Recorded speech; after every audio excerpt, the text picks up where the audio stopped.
it's believed Jesus rested. If you go over there to Matthew 27 and you read about it, it says Jesus, when he died, he became first fruits. We talked about this on Wednesday night. First fruits, raised from the dead. And when he was raised from the dead, he went to hell, because it's like paradise compartments, and set those that were in the Old Testament free. And it says the saints, Matthew 27, I believe 52, the saints got up and began to walk the streets of Jerusalem where people saw them. How is that possible? Because there was a resurrection. And so what he did was he went and set the captives free. And then they returned to Jerusalem. Oh, Jerusalem, how we weep over Jerusalem. And so the thing yet, what happened? Then he goes on his way to heaven. He stops by, and he's at the tomb. What happened? He looks in the form of a gardener, and you look at this, and you can say John 18, 19, and 20, and you'll see Mary Magdalene. But before that, they go into the sculpture, and it's not like how we have coffins sitting up high. You get low like this, because they're low to the ground. And so one angel is here in white linen, one angel is here in white linen, and you're looking at a picture of Old Testament Ark of the Covenant where the angels were. And this would be the mercy seat where the blood and the linen was, but he's not there. And so because he's not there, they're looking in, Peter comes in, and he's outran, they look in, he's gone. They say he has risen, and she's sitting around crying. What are you crying about? See, because he said after 3 days, I will rise again. If he can open up blind eyes, why come you can't trust him to be raised from the dead? See, if he can call Lazarus come forth after 4 days being dead, and the people talking about his body stinks right now after 4 days, and he said, Lazarus come forth, y'all move the rock out of the way, and the man come out in dead man clothes, wrapped in linen, then why come he cannot get himself up out of the grave? See, how is it possible that he can do all these other miracles, heal all these other dead people, but he himself? Because they had the perception he would not come down from the cross. What did it say in there? If he be the Son of God, then save yourself. They mocked him. And when you really think about the reason why he stayed upon the cross is, I come to do my Father's will, he that sent me.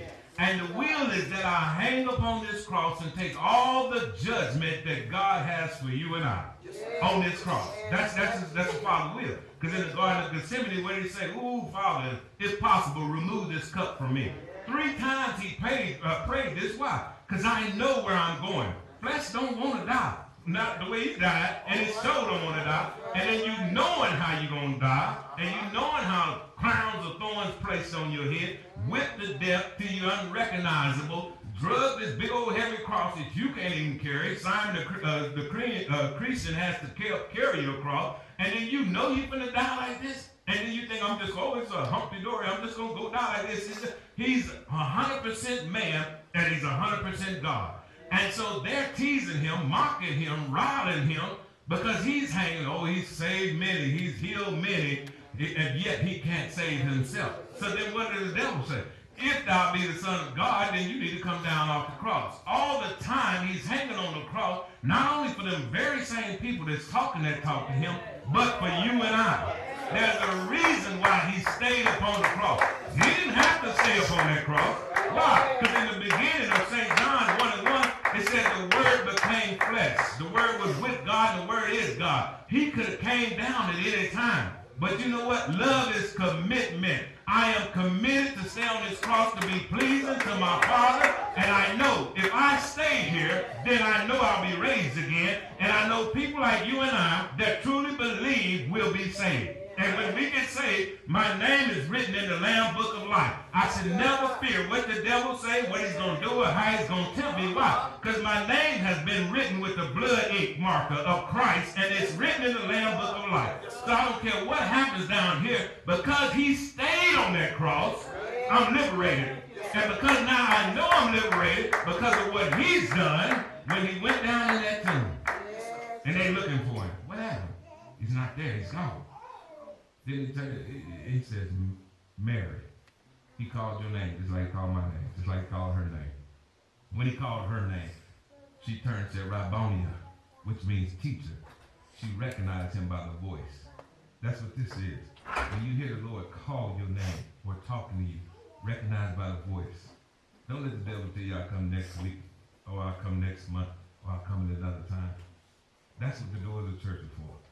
When he calls your name, and while the blood is running warm in your veins, all you got to do is get up and walk. But you know what I know? This is the worst walk in life, if anything.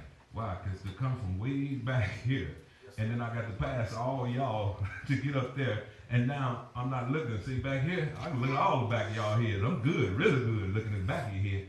But now when I make this walk, that the enemy say, don't do that, because they don't need to know. Because now look, when I come up here, and I sit up here, now what am I looking at?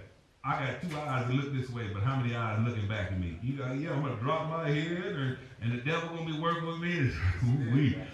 They looking at me. The enemy immediately start talking. All right. And God said, if you be ashamed to own me before your brothers and sisters, I'll be ashamed to own you before my Father. And what we do is we hear God calling us, but we refuse to accept the call. See, this is the difference being in church under the Spirit or the anointing. See, when he call you out there, it's a different call. When he calls you under his word, he's trying to liberate you. But the only way you're going to be liberated is, I got to come. That's a faith walk. I got to step out on it. I got to grow up. I got to become bigger and larger than the little kid that I am. Because I can't let people stop me from getting into the presence of God. I can't let what people think about me stop me from getting into the presence of God. Because if I can get into the presence of God, there's liberation. Whatever I'm going through, God, take it away from me. Whatever's pain and ail in my heart, take it away from me. See, there's liberation when I come here, regardless of what the people might say or think. And that's why I said when the people are all on one accord, then I can